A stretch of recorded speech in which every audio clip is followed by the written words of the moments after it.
Congress has passed a number of temporary delays to this proposed cut, but some doctors have stopped accepting new Medicare patients because of the uncertainty of the future payment system. Do you believe we need to enact a permanent solution to this situation? And if so, what are your proposed solutions for it? Okay. Well, you know, we had a situation just a few months ago when we talked about fixing the healthcare system. That certainly addresses the Medicare and Medicaid because, as you know, being seniors, you are the ones, the backs of the seniors are the ones that are going to be hurt most by the healthcare program. The two most critical people involved, the groups that are involved, are the neonatal, the newborn, and the seniors. There's going to be over $500 billion taken out of Medicare to help fund this huge group of people that are coming in now, this center section. That's not me saying this. This is what's actually going on. When I look at AARP, I look at the things that are going to happen. You're going to start losing a lot of home health care benefits. You're going to have to rent your wheelchair for 13 weeks or whatever it is before you can actually get the wheelchair. There's a lot of things coming in the future that are going to hurt you. Now, how are the doctors supposed to respond to this? How are we supposed to have, especially primary care docs, the cognitive docs? These are the guys that you go to first that find out what's wrong with you, and then they tell you to go to a specialist. You know what's going to happen? Under this new system, there'll be fewer primary care docs. There'll be no reason to go into that business. You won't be able to fund yourself because your cost of education is going to exceed your revenue coming in. So doctors are going to get out of that business. That's the most critical part of it. Okay, now how are we going to fix that? Again, it goes back to, look, we have money that we find to spend everything. Now, Congressman talked about going back and fixing, they spent another $26 billion. They couldn't even go on vacation for a month without having to take time to go back to Washington to spend another $26 billion, not of their money, of your money, our money. Please, let's keep that in mind. It is the people's money, it's not the government's money. And I get so tired of hearing, we know how to do it better than you. You can't, just don't understand. You don't get it. I'm going to tell you right now, as I stand in front of you, I don't get it. I couldn't run my business that way. We couldn't run our churches or our schools that way. We've got to wake up, folks. We've got to wake up. It's the spending that's killing us.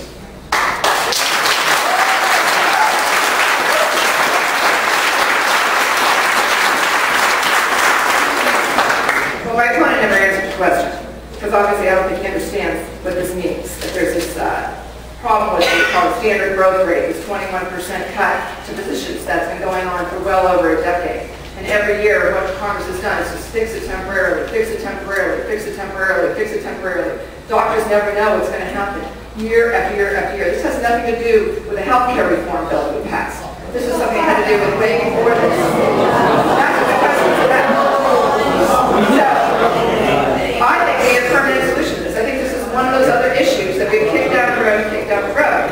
But I'd like to go back to a few comments that my opponent has mentioned here.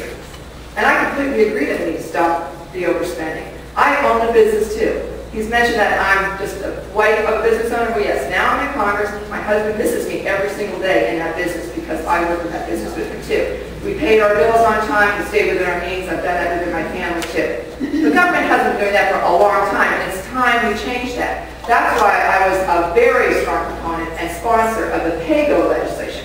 What that means, we pay for things as we go forward. That was in place in the 1990s. We had a budget surplus in the year 2000.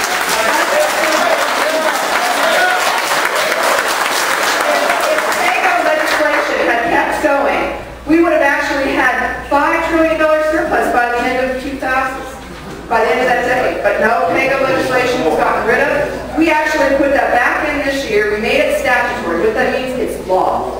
Now Congress has to pay for things going forward. This bill we spent a few weeks ago, $26 billion to keep teachers, firefighters, and policemen in there taking care of our children and on our streets, paid for because we closed the tax loopholes to companies that take our jobs overseas.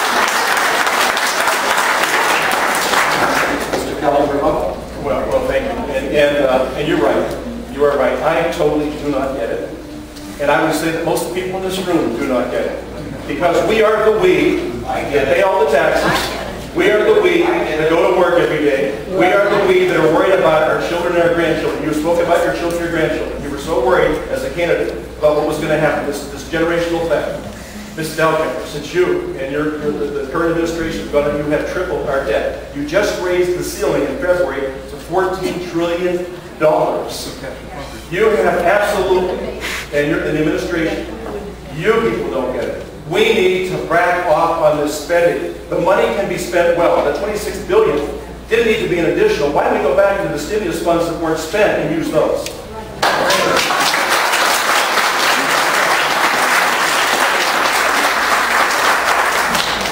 Ladies and gentlemen, before I move on, I'd just like to remind you, please, to be courteous to the speakers. Certainly applause